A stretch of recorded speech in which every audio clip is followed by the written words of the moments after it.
Hello viewers, আসসালামু আলাইকুম। আশা করছি আপনারা সকলেই ভালো আছেন। যারা যারা মালয়েশিয়া যেতে চান তাদের জন্য আজকের এই ভিডিওটি। আপনারা কিভাবে মেডিকেল টেস্টে পাস করবেন এবং কিভাবে প্রতারক চক্র থেকে বাঁচবেন এবং কিভাবে প্রতারক এবং দালাল থেকে বাঁচার এই উপায়গুলো আজকে আমি কথা বলবো। তো প্রথমে শুরু করছি যে মেডিকেলে আপনারা কিভাবে পাস করবেন। তো প্রথম ধাপে জানাই।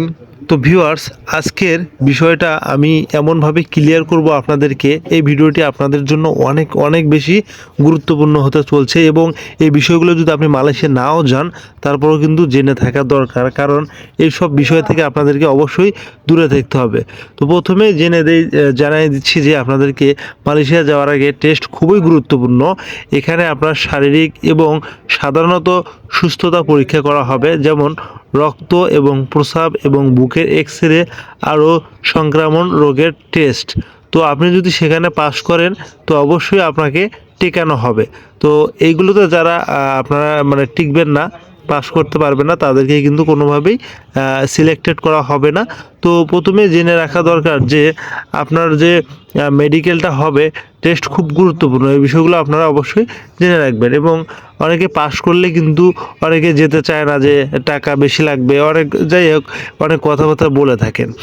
তো নিয়মিত ভালোভাবে খাবার দাবার খেতে হবে, পর্যাপ্ত ঘুম এবং ধূমপান বা নেশা এড়িয়ে চলতে হবে, অসুখের চিকিৎসা করাতে হবে। এটাই মূলত প্রস্তুতি। অনেকেই বলে যে মেডিকেলের জন্য প্রস্তুতি নিচ্ছি, কিভাবে প্রস্তুতি নিব। এটাই কিন্তু আসলে প্রস্তুতি। নিয়মিত ভালোভাবে খাবার খাবেন এবং ভালো খাবার খাবেন, অবশ্যই নিয়মিত ঘুমাবেন, অবশ্যই নেশা থেকে দূরে থাকবেন। এইসব মেনটেন করে কিন্তু অবশ্যই চলতে হবে। যদি আগে থেকে বড় ধরনের কোনো রোগ থেকে থাকে আপনার শরীরে, অবশ্যই সেগুলোর চিকিৎসা করবেন। চিকিৎসা করে সুস্থ থাকলে কিন্তু মেডিকেলে পাস করা যাবে। তো দালাল চক্করে কিন্তু আপনাদেরকে বলবে যে আপনি যদি আনফিট হয়ে থাকেন তাহলে সেক্ষেত্রে তারা ফাইল জমা করে কিন্তু আপনাদেরকে বলবে যে হ্যাঁ, আমি আপনাদেরকে পাঠাতে পারবো, আমাদের মাধ্যমে আপনারা মেডিকেল করবেন, আমাদের এজেন্সি থেকে আপনারা যেতে পারবেন। তো এইগুলো বিষয় কিন্তু আসলে কখনো ঠিক নয়, কারণ অনেকেই ভিসা বা মেডিকেলের নামে প্রতারণা করে। এইসব অনেক বড় বড় চক্র আছে, তারা কিন্তু অনেক মোটা অঙ্কের একটি টাকা হাতিয়ে নেবে। সেখান থেকে কিন্তু আপনাদেরকে ফ্রেন্ডলি কিন্তু খুব সাবধানতার সঙ্গে কিন্তু আপনাদের থাকতে হবে, কারণ আপনাদের সঙ্গে এমনভাবে মিশে যাবে আপনারা বুঝতেই পারবেন না। সবসময় সরকার অনুমোদিত রিক্রুটিং এজেন্সি বা বিএমইটি এর তালিকা দেখে কিন্তু যোগাযোগ করবেন। কোনো অপরিচিত ব্যক্তি বা বড় অঙ্কের টাকা অগ্রিম কাউকেই দিবেন না, কারণ নাহলে অনেক বড় একটি ঝুঁকির মধ্যে পড়তে পারেন। এবং কাগজপত্র, রিসিপ্ট কিন্তু চুক্তিপত্র সহ নিজের করে নিতে হবে। এবং অবশ্যই কাগজপত্রের সাথে টাকা দেওয়ার সময় কিন্তু অবশ্যই সিল সমূহ কিন্তু থাকতে হবে। এই বিষয়টা কিন্তু আপনাদেরকে খেয়াল করতে হবে। এতে আপনি প্রতারণা থেকে বাঁচবেন এবং মেডিকেল এবং ভিসা প্রক্রিয়া নিয়ে নিশ্চিন্তে থাকতে পারবেন।